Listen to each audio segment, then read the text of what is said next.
Racist officers arrested a black grandmother in front of her grandchildren, not realizing they had made a fatal mistake. Now they'll have to face the consequences. Make sure to subscribe for more and let us know in the comments. Where are you watching from? Ruth Wilson adjusted her sun hat, smiling softly as she guided her two grandchildren, Emily and Jack, through the sliding glass doors of the airport. The children's excited chatter filled the air. It had been months since she had taken a break from her demanding job as a federal judge. This vacation was her opportunity to reconnect with her grandchildren and enjoy time away from courtrooms and legal battles. Ruth had always cherished these moments, valuing every laugh, every conversation that gave her a glimpse into their young lives. They arrived at the check-in counter, dragging their small suitcases behind them. Emily, always the curious one, kept looking up at the large airport screens displaying the flights. Jack, a bit more reserved, clutched his backpack tightly, his eyes wide with wonder. Ruth leaned down and whispered, "What's the first thing we're doing when we land?" "Swimming," Emily beamed, jumping up and down. "And then we get ice cream, right, Grandma?" Jack added eagerly. "That's right," Ruth replied warmly, her heart swelling with affection. These small moments with them were precious. She was determined to make this vacation perfect. At the check-in desk, a young woman greeted them with a polite but cautious smile. "Good afternoon. Where are you headed today?" "To the Caribbean," Ruth answered. Her tone was calm, professional, a habit she had developed over years in court. The agent's eyes flicked between Ruth and the children, her expression tightening slightly. "And these two are—" Ruth's smile didn't falter. "My grandchildren. We're going on vacation together." The woman hesitated, her brow furrowing. She typed something into the computer, then looked up again, a hint of skepticism now evident. "I just need to confirm. Are you traveling with the parents' permission?" Ruth's jaw tightened for a moment, though she kept her expression neutral. It wasn't the first time she had been questioned about her relationship with her grandchildren. She knew the look in the woman's eyes, a subtle but unmistakable doubt. Ruth produced the necessary documents from her handbag, handing over their travel permissions and birth certificates. "Everything is here," she said, maintaining her composure. The woman examined the documents carefully, her expression unreadable. After a long pause, she forced a smile. "Thank you for your patience. I'll just need to call security for a routine check." Ruth raised an eyebrow but said nothing, though she felt a knot forming in her stomach. Emily and Jack shifted uneasily beside her. "Grandma, is something wrong?" Emily asked quietly, her little hand slipping into Ruth's. "Not at all, sweetheart," Ruth reassured her, though inside she could sense the storm brewing. She had encountered situations like this before, moments when her skin color raised silent questions that others wouldn't dare voice openly. Within minutes, two security officers approached. Their stern expressions made it clear that they weren't here for polite conversation.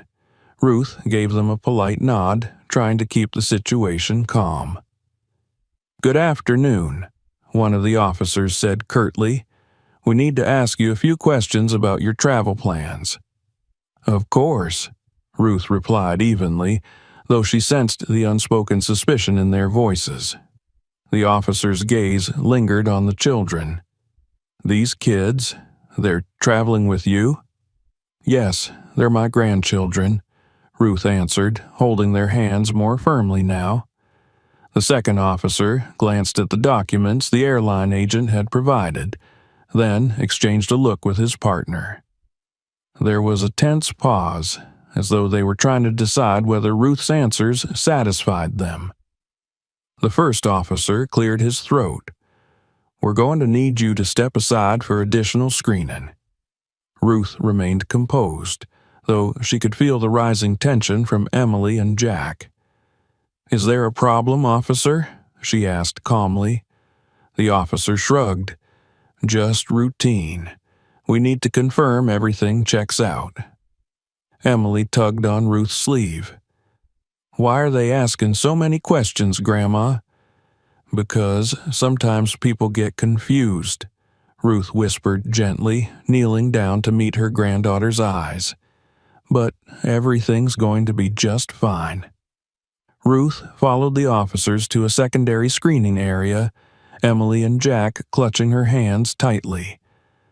As they walked, Ruth's thoughts drifted to previous encounters, small indignities she had endured throughout her life. Moments when people questioned her, doubted her capabilities, or looked at her with skepticism simply because of the color of her skin. They reached the screening station, where Ruth handed over their passports once more. The officer scanned the documents but seemed unsatisfied. "We'll need to ask you to wait here while we verify some information." Emily's grip on Ruth's hand tightened. "I don't like this, Grandma." "I know, sweetheart, but we just have to be patient." Ruth's voice remained calm, though she felt a flicker of anger deep inside. She knew exactly what this was, another encounter with prejudice veiled in the guise of procedure. Minutes stretched into what felt like an eternity. Ruth kept her grandchildren close, whispering reassuring words to them as the officers made their calls. Her patience was tested, but she knew that losing her temper would only make things worse. One of the officers returned, his expression unreadable. "We're going to need to involve the police," he said flatly.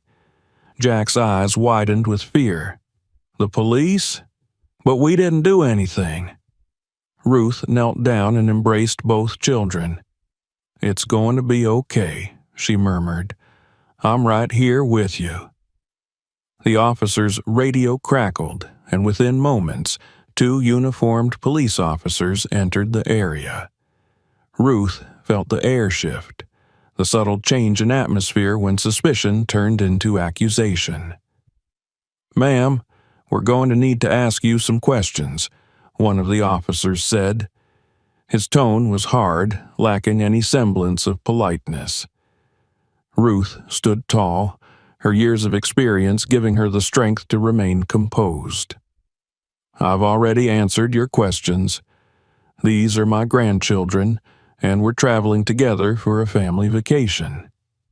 The second officer, a stocky man with a harsh demeanor, folded his arms. "We'll need to confirm that with their parents."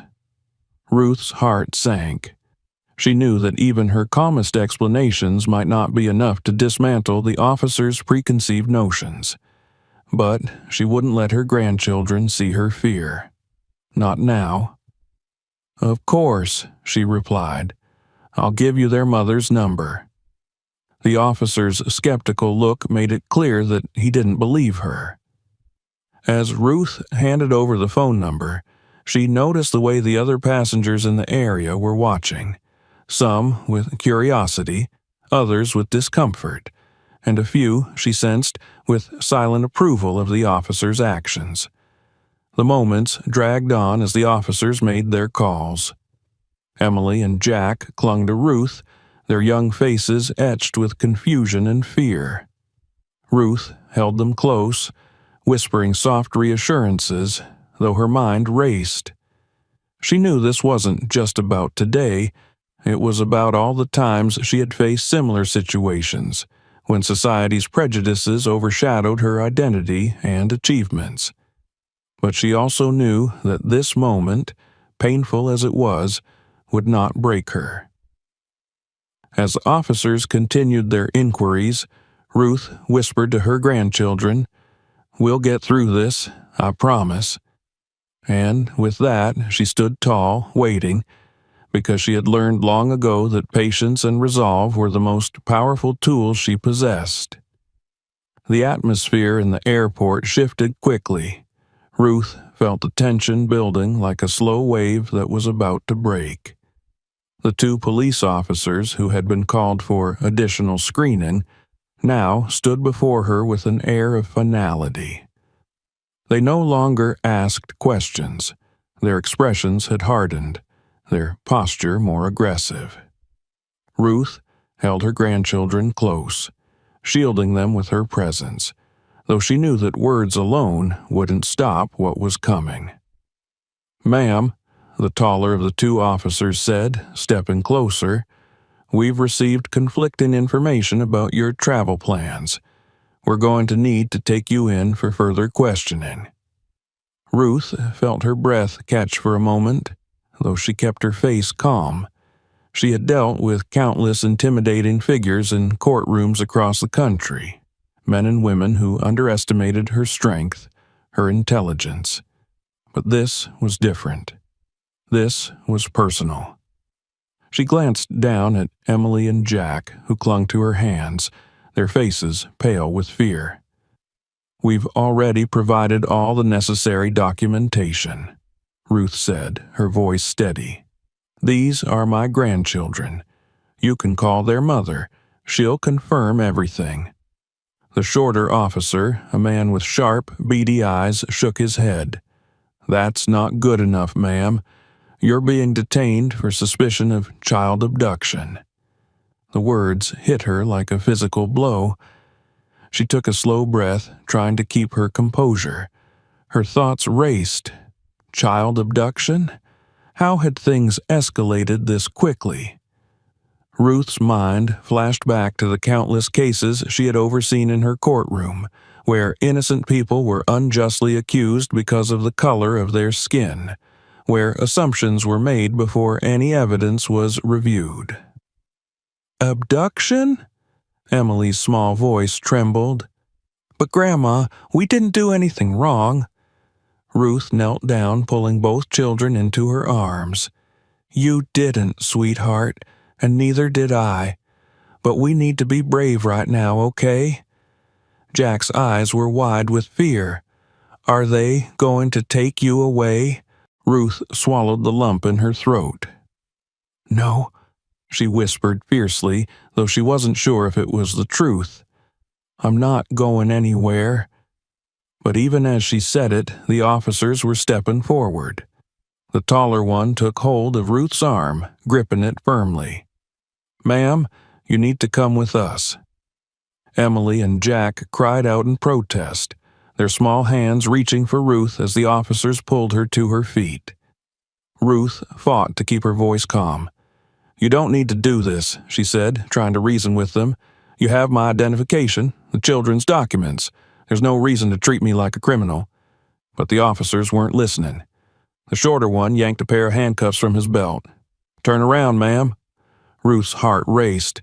She'd seen this scene too many times on the news in her courtroom, the unjust arrest, the unnecessary force. She wanted to protest, to shout at them, but she knew it would only make things worse. So instead, she turned slowly, her eyes never leaving her grandchildren. Jack began to cry, big tears rolling down his cheeks. "Leave her alone! That's our grandma!" He tried to run toward her, but one of the security officers stepped in, blocking him. "Jack, it's okay," Ruth called over her shoulder, her voice as steady as she could make it. "Stay with Emily. I'll be back soon." But the children's cries were drowned out by the clicking of the handcuffs. Ruth felt the cold metal bite into her wrists, and for the first time in years she felt completely powerless. Her mind whirled, thinking of the time she had used her position, her authority, to bring justice to others. And now, here she was, treated like a criminal in front of her own grandchildren. The taller officer tightened his grip on her arm, pulling her toward the exit. "We'll take it from here," he muttered to the security staff, who stood by watching with uncertain expressions. As they led Ruth through the airport, the stares of the surrounding travelers were sharp and uncomfortable. Some people whispered among themselves, their eyes following the scene with a mix of curiosity and judgment. A few held up their phones, capturing the moment on video. Ruth could feel the heat of humiliation rising within her, but she forced herself to keep walking, her head held high. As they reached the main terminal, a man with a phone called out, "What's going on? What did she do?" The shorter officer shot him a glance. "Suspected abduction. We're taking her in for questioning." Ruth's stomach turned as she heard the murmurs from the crowd. "Abduction? Oh, that's awful. She looks like a nice lady, but you never know." The assumptions were flying fast, just as they always did when the narrative was shaped by prejudice. Emily and Jack were still following behind, escorted by a third officer, their tear-streaked faces showing the depth of their confusion. Emily tugged at the officer's jacket. "That's our grandma. Why are you taking her?" The officer barely glanced down at her. "You'll be going with social services for now. They'll sort everything out." Emily's voice wavered. "But we don't want to go with them. We want our grandma." Ruth's heart broke hearing their pleas, but there was nothing she could do. She had to stay calm, for them, if not for herself. They exited the airport and reached a waiting police car. The taller officer opened the back door, roughly guiding Ruth into the back seat. She winced as the handcuffs bit into her wrists. The door slammed shut, and she was left in the silence of the car, the world outside a blur through the tinted windows. Inside, Ruth's thoughts raced. How could this be happening? How could things escalate so quickly, so brutally? She thought about her long career as a judge, where she had witnessed firsthand the devastating effects of systemic prejudice. But even with all her experience, all her knowledge of the law, she hadn't expected to find herself in this situation. An innocent woman being treated like a criminal simply because of the color of her skin and the assumptions that came with it. The car began to move, taking her away from her grandchildren, away from the airport. Ruth closed her eyes and took a deep breath. She couldn't let fear take over. She had to stay strong, for herself, for Emily and Jack. They needed her now more than ever. But even as she tried to steady her mind, the weight of the handcuffs around her wrists and the sound of the officers' voices outside the car reminded her of the harsh reality. She was in their custody now. And until the truth came out, until someone realized the grave mistake that had been made, she was at their mercy. The car slowed as they approached the police station. Ruth opened her eyes, the station looming large in the distance. She had been in countless police stations before, but always as a judge, a figure of authority, a protector of justice. Now she was entering as a suspect, an accused kidnapper. As the car came to a stop, the door opened, and the officers roughly pulled her out. Ruth bit back a cry as the handcuffs dug deeper into her skin. She felt the eyes of the officers on her, cold and unyielding. There was no recognition of her status, no understanding of who she truly was. To them, she was just another suspect. They led her into the station, past the front desk, and down a dimly lit hallway. Ruth walked with her head high, refusing to let the shame consume her, but inside, the pain was unbearable. The thought of Emily and Jack being taken by social services, scared and confused, made her heart ache. "Sit here," one of the officers barked as they shoved her onto a cold metal bench. "We'll process you soon." Ruth nodded but said nothing. She had learned long ago that in moments like these, silence was often the best defense. But deep inside, the fire of determination was already starting to burn. This wasn't over, not by a long shot. The station was cold, both in temperature and atmosphere. Ruth sat on the hard metal bench, her wrists still bound by the unforgiven handcuffs. She observed her surroundings as police officers walked past her, barely sparing a glance. Each one seemed indifferent, some even showing a hint of disdain. It was the kind of dismissiveness she had seen too many times, as though her humanity was of no significance. A sergeant finally approached, his gaze stern and unwelcoming. He eyed Ruth with skepticism, as though he had already decided who she was before even hearing her story. "Name?" he barked, not bothering with pleasantries. "Ruth Wilson," she replied, keeping her voice level and calm. She knew she couldn't afford to lose her composure now. The sergeant gave her a cold, uninterested look. He didn't recognize the name, and why would he? To him, she was just another suspect. He turned away, scribbling something on his clipboard before gesturing to a younger officer. "Take her to holding," he said dismissively. The young officer took Ruth by the arm, his grip firm as he led her down a dimly lit hallway. The air was thick with the musty scent of old concrete, and the distant clanging of cell doors echoed through the narrow corridor. Ruth's heart sank as they approached the holding area. She had spent her life working to keep innocent people out of places like this, and now she was the one being led in. The officer opened a metal door and gestured for Ruth to step inside. The cell was small, with a simple bench and a toilet in the corner. Ruth took a deep breath, stepping into the cell, the door clanging shut behind her with a resounding finality. She sat down on the bench, her mind racing. She thought of Emily and Jack, wondering if they were okay, if they understood what was happening. As she sat in the silence of the cell, the voices of the officers outside carried through the bars. Their words were low, but the disdain in their tone was clear. "I don't know why they let people like her roam around with kids like that," one of them muttered. "Yeah, probably some kind of scam," another replied. "You'd think she'd be smarter than to try it at an airport." Ruth closed her eyes, the anger simmering beneath her calm exterior. She had faced prejudice her entire life, but there was something uniquely painful about being accused of harming her own family. It wasn't just an attack on her character. It was an attack on the love she had for her grandchildren, the bond she had worked so hard to build. Time seemed to stretch endlessly. The cell was cold, and the hard bench offered no comfort. Ruth's thoughts drifted to her courtroom, to the countless cases she had presided over.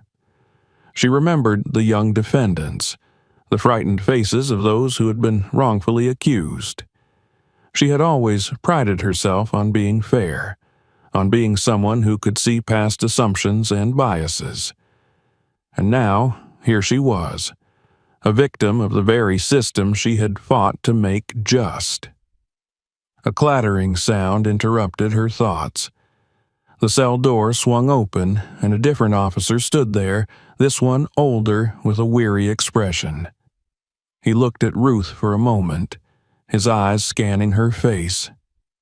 There was something different in his gaze, not compassion, but perhaps curiosity. "Come on," he said, his voice softer than the others. "We need to take you for processing." Ruth stood, her wrists aching as she moved. The officer led her down another corridor, this one even narrower than the last. They reached a small room with a table and 2 chairs, a flickering light casting a dim glow over the space. He gestured for her to sit, then left the room without a word. Ruth sat in silence, her mind racing.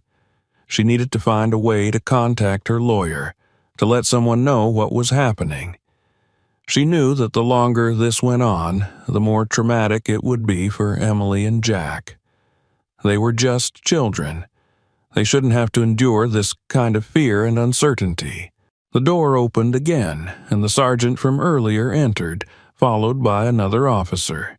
He sat across from Ruth, his eyes cold and calculating. "All right, Mrs. Wilson," he said, his tone dripping with skepticism. "Why don't you tell us what really happened at the airport?"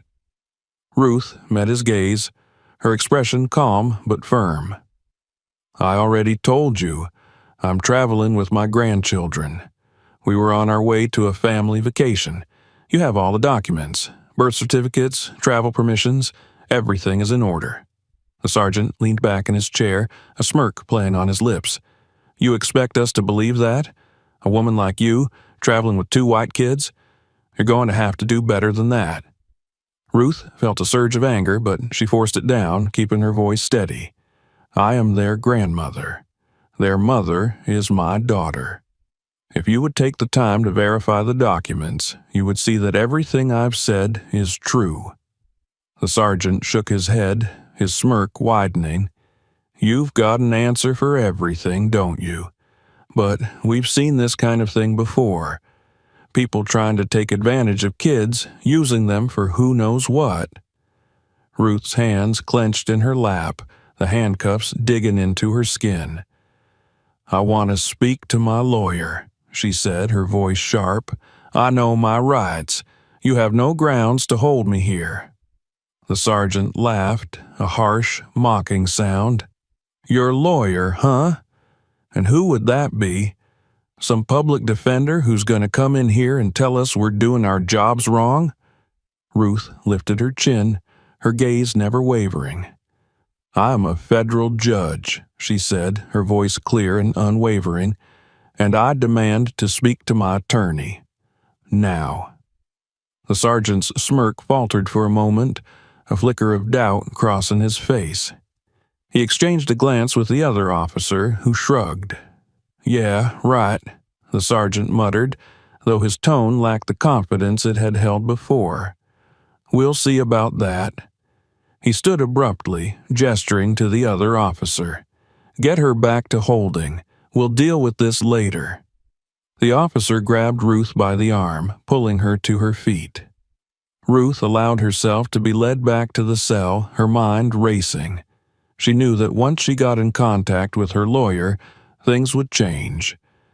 But until then, she had to endure this: the insults, the skepticism, the cold indifference of those who saw her as nothing more than a suspect.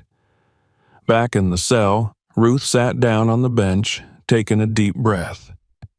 She thought of Emily and Jack, of their frightened faces as she was taken away. She couldn't let this break her. She had faced worse in her life, and she had always come out stronger. This would be no different. Hours passed, the cold of the cell seeping into her bones. Ruth closed her eyes, trying to focus her thoughts, to stay calm. She knew that she had people who would fight for her: her lawyer, her colleagues, even friends in high places who would be outraged when they found out what had happened. But for now, she was alone, and she had to rely on her own strength to get through this. The door to the holding area opened, and Ruth looked up to see the young officer from earlier, his expression uncertain. He approached her cell, unlocking the door.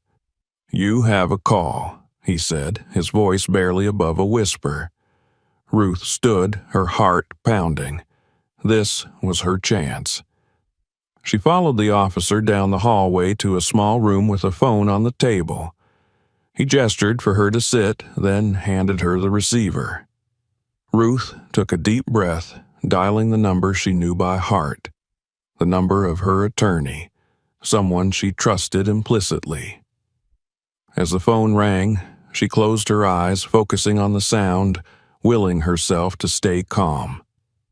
The line clicked, and a familiar voice answered. "This is Marcus Green. Who's calling?" "Marcus, it's Ruth," she said, her voice steady despite the emotions churning inside her. "I need your help." There was a pause, then Marcus's voice became sharp, focused. "Ruth? Where are you? What's going on?" Ruth took a deep breath. "I'm at the police station. They've arrested me. They think I've kidnapped my grandchildren. I need you to come here, now." Marcus's response was immediate. "I'll be there as soon as I can. Hang in there, Ruth. We'll get this sorted out." Ruth nodded, though he couldn't see her. "Thank you, Marcus. I know you will." As she hung up the phone, Ruth felt a sense of relief wash over her. It wasn't over yet, but at least now she had someone on her side, someone who would fight for her, just as she had fought for so many others. The officer led her back to her cell, and Ruth sat down once more, her resolve strengthening. She would get through this. She would see her grandchildren again. And when this was all over, she would make sure that those responsible were held accountable. She closed her eyes, taking a deep breath. This wasn't the end. It was just the beginning. Ruth sat on the cold bench, her back straight, her expression calm, but her heart was a mix of determination and fear. She had spent hours in the holding cell, and every minute that passed felt like a reminder of the injustices she had witnessed throughout her career. Yet, this time, she was the victim. She had been taken from her grandchildren, treated like a criminal, her identity disregarded. But she wasn't one to give up easily, and she knew help was coming. Marcus would make sure of that. Suddenly, the door to the holding area swung open, and a group of officers entered. Leading them was the sergeant who had interrogated her earlier, his face flushed, his demeanor markedly different from before. Behind him was a tall man in a suit, Marcus Green, her lawyer. His expression was a mix of anger and urgency, and Ruth's heart lifted at the sight of him. The sergeant cleared his throat, visibly uncomfortable. "Mrs. Wilson, you're free to go," he said, his voice lacking the cold authority it had held earlier. He gestured for the officer by the door to open Ruth's cell. The metal bars swung open, and Ruth stood slowly, her eyes fixed on the sergeant, who now couldn't seem to meet her gaze. Marcus stepped forward, his eyes narrowing as he looked at the officers. "What you've done here today is beyond unacceptable," he said, his voice sharp. "You detained a federal judge without proper cause, refused to verify her identity, and subjected her to humiliation in front of her family. There will be consequences." The sergeant swallowed, his gaze flicking nervously to Ruth. It was a misunderstanding," he stammered. "We were just following protocol." Ruth raised an eyebrow, her voice calm but cutting. "Protocol? Is that what you call racial profiling and ignoring clear evidence?" She stepped out of the cell, her wrists still sore from the handcuffs. "You had all the documentation. You chose to ignore it." Marcus nodded, his expression darkening. "We'll be filing a formal complaint, and rest assured this isn't over." The sergeant opened his mouth to respond, but before he could, the door to the holding area opened again, and a new figure entered, a representative from the Department of Justice. He was a middle-aged man with graying hair, his face stern as he took in the scene before him. "Judge Wilson, I apologize for the treatment you've received here today," the man said, his voice filled with a gravity that commanded the room's attention. He shot a cold glance at the sergeant and the other officers. "This was a grave mistake, and we will be conducting an investigation into what happened." Ruth nodded, her expression softening slightly. "Thank you. But this isn't just about me. This is about the systemic issues that allow situations like this to happen. I've seen too many people mistreated because of assumptions and prejudices." The representative nodded solemnly. "I understand, and we're committed to addressing these issues. For now, please allow me to assist you in reuniting with your family." Ruth glanced at Marcus, who gave her a reassuring nod. She took a deep breath, allowing herself to finally feel a measure of relief. "I want to see my grandchildren," she said quietly. "They must be terrified." The representative gestured for her to follow him, and they walked out of the holding area together, Marcus by her side. As they made their way through the station, Ruth could feel the eyes of the officers on her, some filled with curiosity, others with shame. She kept her head high, her expression calm. She would not let them see her broken. They reached a small room near the front of the station, where Emily and Jack were waiting. The moment Ruth stepped inside, Emily let out a cry, running towards her. "Grandma!" she sobbed, throwing her arms around Ruth's waist. Jack followed, his eyes wide with tears, but his face determined. Ruth knelt down, pulling both children into her arms, her own eyes misting as she held them close. "I'm here, my loves," she whispered, her voice breaking. "I'm so sorry you had to go through this." "They said you did something bad," Jack said, his voice trembling. "But I knew they were wrong. You didn't do anything." Ruth kissed the top of his head, her heart aching. "No, sweetheart, I didn't do anything, and I'm going to make sure that everyone knows it." Marcus watched them, his expression softening. He stepped forward, his voice gentle. "Let's get you all out of here. We have a lot of work to do, but right now you need to be with your family." Ruth stood, keeping an arm around each grandchild as they walked out of the police station. The sunlight outside was blinding after the dim interior of the building, and Ruth took a deep breath, savoring the fresh air. She looked down at Emily and Jack, their faces still streaked with tears, but their expressions hopeful now. Marcus led them to a waiting car, opening the door for them. "I'll be in touch soon," he said to Ruth. "We have a lot to discuss. Legal action, press statements, but for now just focus on them." Ruth nodded, her eyes meeting his. "Thank you, Marcus, for everything." He gave her a small smile. "It's not over, Ruth. We're just getting started." As the car pulled away from the station, Ruth looked out the window, her heart heavy but resolute. This ordeal had shaken her, but it had not broken her. She thought of all the people who had faced similar injustices, people without the resources or connections she had, people who had been silenced by a system.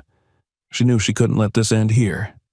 "Grandma," Emily said softly, breaking into her thoughts, "are we still going on vacation?" Ruth looked down at her, a smile breaking through the exhaustion. "Yes, sweetheart, we are. But first, we're going to make sure that what happened today never happens to anyone else again."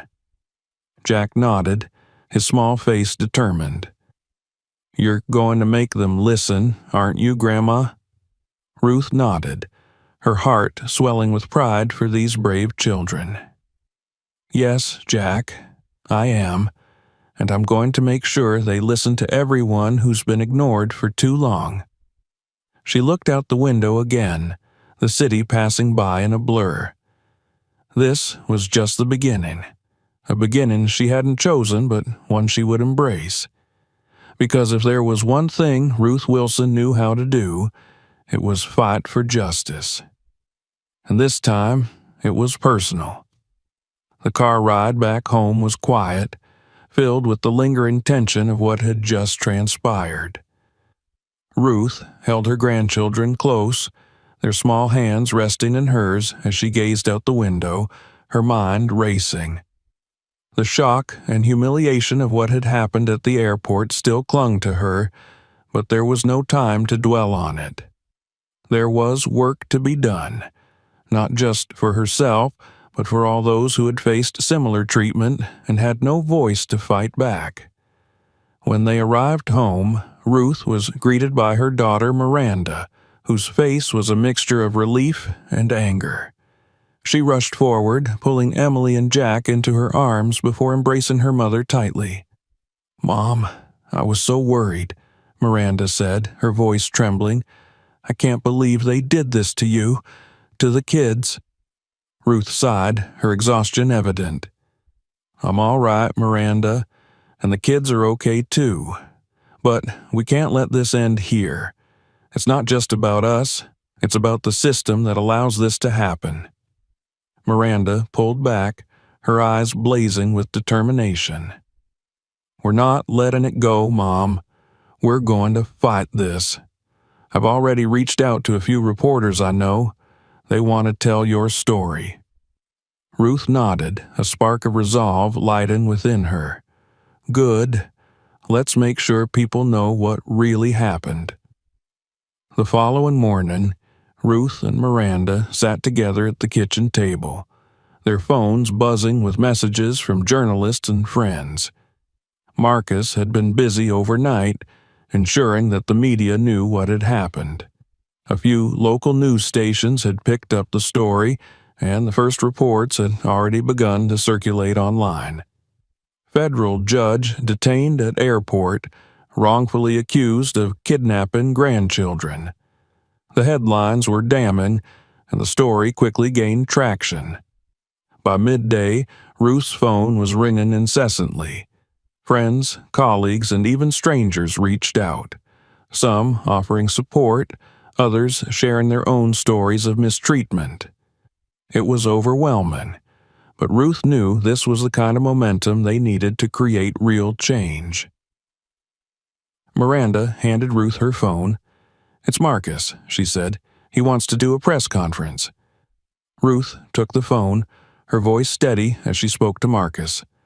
"I'm ready," she said. "Let's make sure the truth is heard." Later that afternoon, Ruth found herself standing in front of a small crowd of reporters gathered outside her home. The flashes of cameras and the buzz of murmurs filled the air. She stood tall, her hand resting protectively on Emily's shoulder, Jack standing close by her side. Miranda was beside them, her expression fierce. Marcus stepped forward, holding up his hand to quiet the crowd. "Thank you all for being here today," he began. "We are here to address the unlawful detention of federal judge Ruth Wilson, who was wrongfully accused of kidnapping her own grandchildren simply because of the color of her skin. This incident is a stark reminder of the systemic biases that plague our society, biases that must be addressed and eradicated." He gestured to Ruth, and she stepped forward, her gaze steady as she faced the reporters. She took a deep breath before speaking, her voice clear and unwavering. "Yesterday, I was treated not as a respected judge, but as a suspect, a criminal, simply because someone saw my skin color and made assumptions about who I was and what I was capable of. This kind of treatment is not new. It's something that people of color face every day, often with far worse consequences. I'm speaking out today, not just for myself, but for everyone who has been mistreated, marginalized, and silenced by a system that is supposed to protect us." The reporters leaned in, their cameras clicking furiously. Ruth continued, her voice growing stronger. "I've dedicated my life to upholding the law, to ensuring that justice is served. But what happened to me is a reminder that our system is deeply flawed. We cannot continue to allow prejudice to dictate who is treated with respect and who is treated with suspicion. It's time for change, real change, and I intend to do everything in my power to see that change happen." The crowd erupted in questions, their voices overlapping as they called out to her. Marcus stepped forward again, raising his hands. "We will be taking questions, but please, one at a time." A reporter in the front row spoke up. "Judge Wilson, what do you plan to do next? Are you pursuing legal action?" Ruth nodded, her expression firm. "Yes, we are pursuing legal action. The officers involved must be held accountable for their actions, and we will be pushing for systemic reforms to prevent this from happening to anyone else. This isn't just about one incident. It's about changing the way we approach law enforcement, training, and accountability. Another reporter asked, "Do you believe this incident will have a wider impact on the conversation about racial profiling and police reform?" Ruth paused, her eyes meeting the reporter's. "I hope so. I believe that change starts with awareness. The more we bring these issues to light, the harder it becomes for people to ignore them. My hope is that by sharing my story, we can start a broader conversation about the systemic issues that affect so many people in this country." As the press conference continued, Ruth felt a sense of purpose settle in within her. This was her fight now, not just for herself, but for her grandchildren, for her community, for everyone who had ever been mistreated because of their race. The journey ahead would be long, but she was ready for it. That evening, Ruth sat with Emily and Jack in the living room, the news playing softly in the background. The children were curled up beside her, their eyes heavy with sleep. On the screen, the story of her wrongful detention was being discussed by a panel of commentators. Ruth watched as they debated the implications, some expressing outrage, others trying to downplay the incident. Emily looked up at her voice drowsy. "Grandma, are they going to fix it? Are they going to make sure this doesn't happen again?" Ruth smiled softly, brushing a hand over her granddaughter's hair. "I'm going to do everything I can to make sure they do, sweetheart. It won't be easy, but we have to try." Jack shifted, his eyes half closed. "You're really brave, Grandma. You're not afraid of anything." Ruth's heart swelled with love and determination. "I'm only brave because I have you two by my side," she whispered.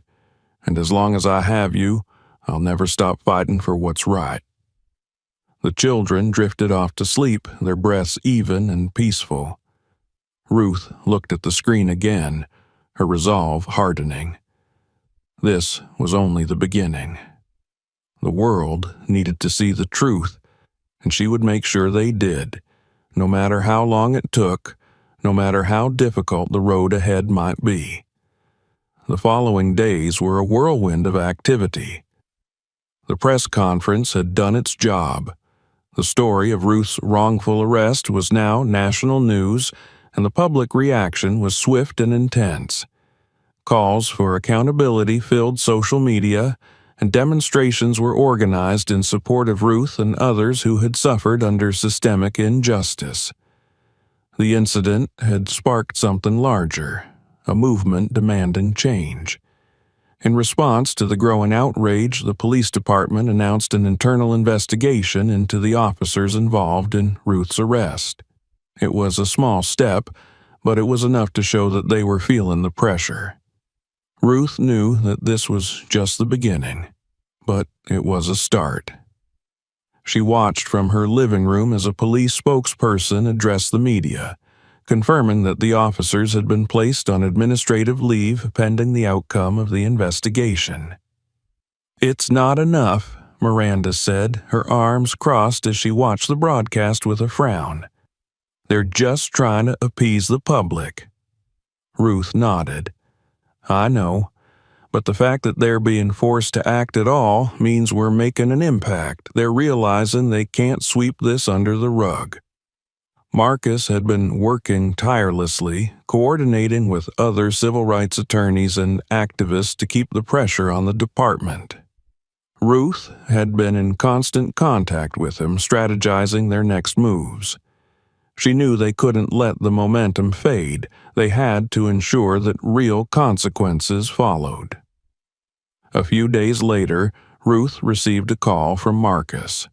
"The internal investigation is moving faster than we expected," he said, his voice tinged with a mix of surprise and determination. "They're starting to realize just how badly they messed up. The Department of Justice is getting involved, and it looks like there may be federal charges against the officers." Ruth felt a wave of emotions: relief, vindication, and a fierce sense of justice. "That's good news," she said, "but we need to make sure this leads to lasting change, not just a slap on the wrist for a few individuals." "Absolutely," Marcus agreed. "We're drafting a formal complaint against the department, and we're going to push for broader reforms, mandatory bias training, accountability measures, the whole 9 yards. This can't just be about the officers involved in your case. It's about the entire system." Ruth smiled, a sense of purpose filling her. "I'm with you, Marcus. Let's do this." The pressure on the police department continued to build. News outlets ran story after story detailing the events of Ruth's arrest, highlighting the failures of the officers involved and the systemic biases that had led to such an unjust situation. Public opinion was overwhelmingly on Ruth's side, and as the protests grew, it became clear that the department could no longer ignore the calls for change.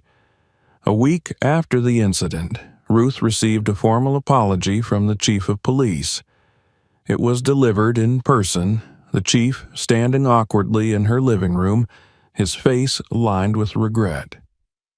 "Judge Wilson, on behalf of the department, I want to sincerely apologize for the way you were treated," he said, his voice strained. "It was unacceptable, and we are committed to making changes to ensure this doesn't happen again." Ruth listened, her expression unreadable. When he finished, she spoke, her voice calm but firm. "I appreciate the apology, Chief, but words aren't enough. I want to see real action, not just for me, but for everyone who has faced similar treatment.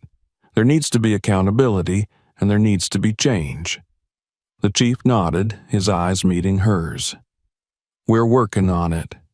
The officers involved have been placed on leave, and the investigation is ongoing. We're also reviewing our training programs and policies to address the issues that led to this situation." Ruth didn't let her gaze waver. "I hope you understand that this is about more than just an investigation. It's about dismantling the biases that are ingrained in the system. I want to see changes that will make a real difference in how officers interact with the communities they serve." The chief looked at her for a long moment before nodding. "We will do our best, Judge Wilson, and I hope you'll hold us accountable." "You can count on that," Ruth replied. After the chief left, Ruth sat down, her mind racing. She knew the apology was a step in the right direction, but it was only the beginning. There was still so much work to be done. She thought of all the people who had been mistreated by the system, those who didn't have the platform or the voice that she did. She had to make sure that what happened to her would serve as a catalyst for change. The protests continued, gaining momentum as more and more people joined in. Activists and community leaders rallied together, demanding not only justice for Ruth but also broader police reforms. The story of her wrongful arrest had become a symbol of the systemic racism that plagued law enforcement, and people were no longer willing to stay silent. One evening, as Ruth was preparing dinner, the doorbell rang. Miranda opened the door, revealing a group of young activists standing on the porch. They held signs and wore shirts emblazoned with messages of justice and equality. One of them, a young black woman with determined eyes, stepped forward.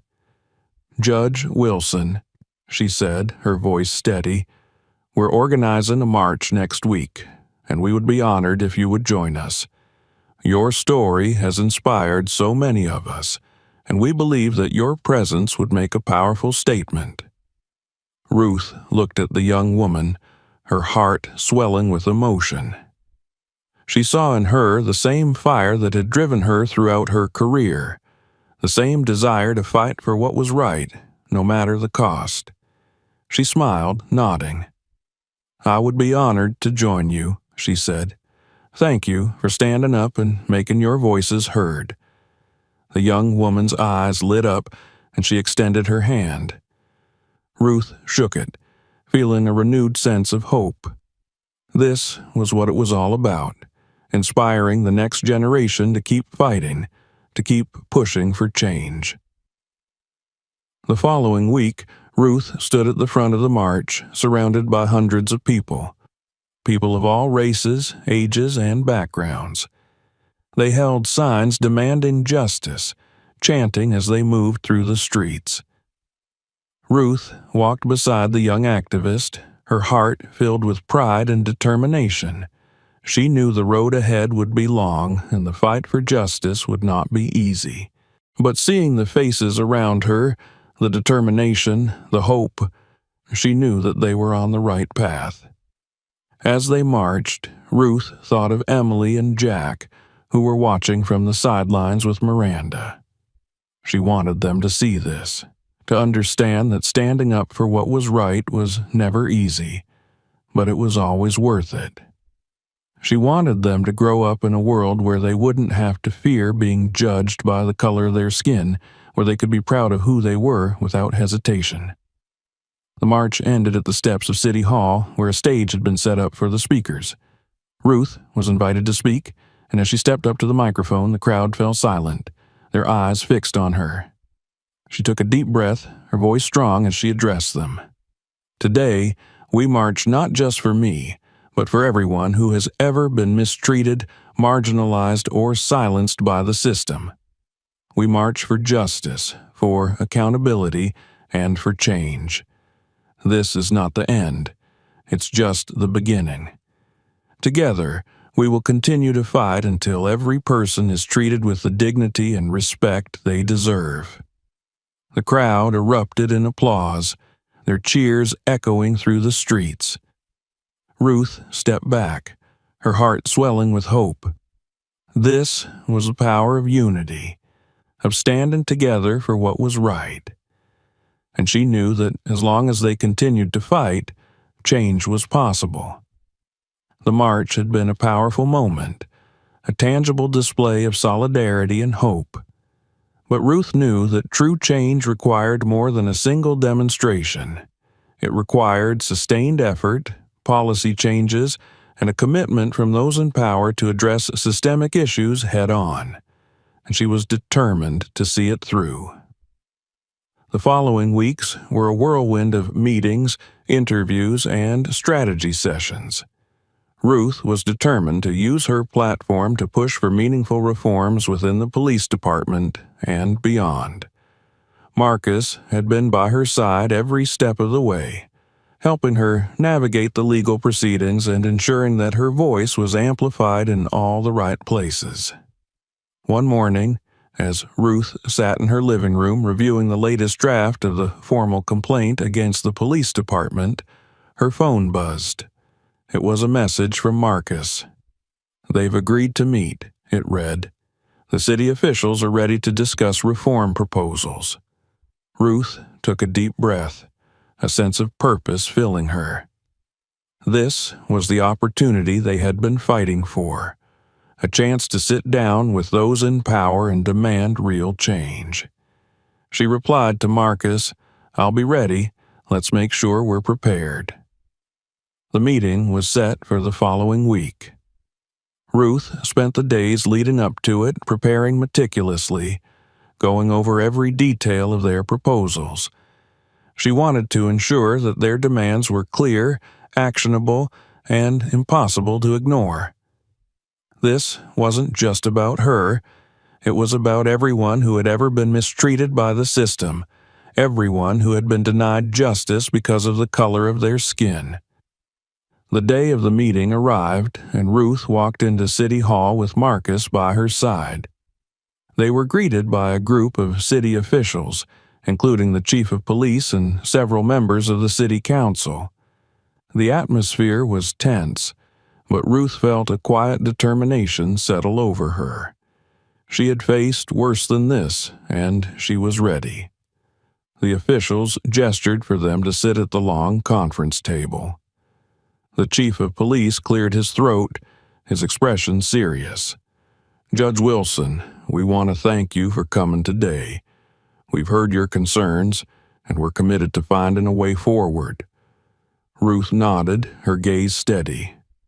"I appreciate that, Chief, but this isn't just about words.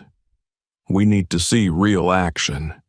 Action that will prevent what happened to me from happening to anyone else." Marcus laid out the proposals on the table, his voice clear as he outlined their demands.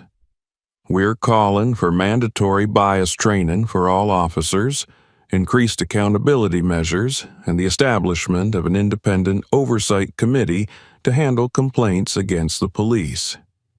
We believe these steps are crucial to addressing the systemic issues that led to Judge Wilson's wrongful arrest." The city officials listened, some nodding in agreement, others looking uncomfortable.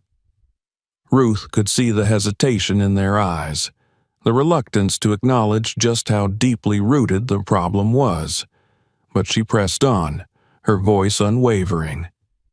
"I've dedicated my life to upholding the law," she said, her gaze sweeping across the room, "and I believe in the power of the law to protect and serve. But that protection must extend to everyone, regardless of their race, their background, or their circumstances. We need to rebuild trust between law enforcement and the communities they serve, and that starts with accountability and transparency." There was a long pause, the room filled with a heavy silence. Finally, one of the council members spoke up, his tone thoughtful. "Judge Wilson, your story has highlighted serious flaws in our system. We are prepared to work with you to implement these changes. But it's going to take time, and it's going to take commitment from all of us." Ruth nodded. "I understand that. Change doesn't happen overnight. But we have to start somewhere, and we have to be willing to do the hard work to make it happen." The meeting ended on a hopeful note, with the city officials agreeing to move forward with the proposed reforms. Ruth knew it was only the beginning. There would be challenges ahead, resistance from those who didn't want to see change. But for the first time in weeks, she felt a glimmer of hope. They were making progress, and that was what mattered. In the days that followed, the city began to take action. The officers involved in Ruth's arrest were formally charged with misconduct, and the police department announced new training programs aimed at addressing bias and improving community relations. The establishment of an independent oversight committee was underway, and Ruth was invited to be a part of the advisory board. Ruth accepted the invitation, knowing that her work was far from over. She wanted to ensure that the changes being made were meaningful, that they would have a lasting impact. She wanted to be a voice for those who had been silenced for too long. One afternoon, as Ruth sat on her porch, watching Emily and Jack play in the yard, Miranda joined her, a cup of tea in hand. "You're really making a difference, Mom," Miranda said, her voice filled with admiration. "I've always been proud of you, but seeing you fight like this, it's incredible." Ruth smiled, her heart swelling with love for her daughter.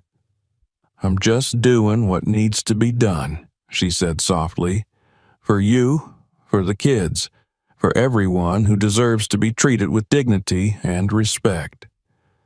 Miranda nodded, her eyes misting. "You're making the world a better place, one step at a time." Ruth looked out at her grandchildren, their laughter filling the air. She knew the road ahead would still be difficult. There would be setbacks, moments of doubt, and challenges she couldn't yet foresee. But she also knew that she wasn't alone. She had her family, her community, and the countless people who had stood by her side throughout this journey. That evening, Ruth attended a community event organized by the young activists she had marched with. It was held at a local park, with families gathered to listen to speakers, share their stories, and celebrate the progress they had made. As Ruth took the stage, she looked out at the crowd, her heart filled with gratitude and hope. "We've come a long way," she began, her voice strong, "but our work is far from over. The fight for justice, for equality, is a continuous journey. It's not just about changing policies, it's about changing hearts and minds. It's about creating a world where every child, every person can feel safe, respected, and valued." The crowd erupted in applause, their cheers echoing through the park. Ruth stepped back, her eyes shining with determination. This was her mission now, to fight for justice, to push for change, to ensure that the next generation would grow up in a world where they could thrive without fear. As the event came to a close, Ruth stood with the young activist who had first invited her to march. The young woman looked at Ruth, her eyes filled with admiration. "Thank you for everything you've done," she said. "You've inspired so many of us." Ruth smiled, her heart swelling with pride. "It's all of you who inspire me," she replied. "Together, we're making a difference, and we're just getting started." The young woman nodded, her eyes bright with hope. "We won't stop until we see real change." Ruth looked out at the crowd, the families, the children playing in the grass. She knew that the road ahead would be long, but she also knew that they were on the right path. And as long as they stood together, as long as they fought for what was right, there was nothing they couldn't accomplish. This was only the beginning, a beginning filled with hope, determination, and the promise of a better future. And Ruth Wilson was ready to lead the way. Thank you for watching. If you enjoyed this video and want to hear more stories like this, don't forget to subscribe to our channel and click the bell so you don't miss new episodes. Also, check out our other videos that you might be interested in. Share in the comments what you think and where you watch us from. We're very interested in your opinion.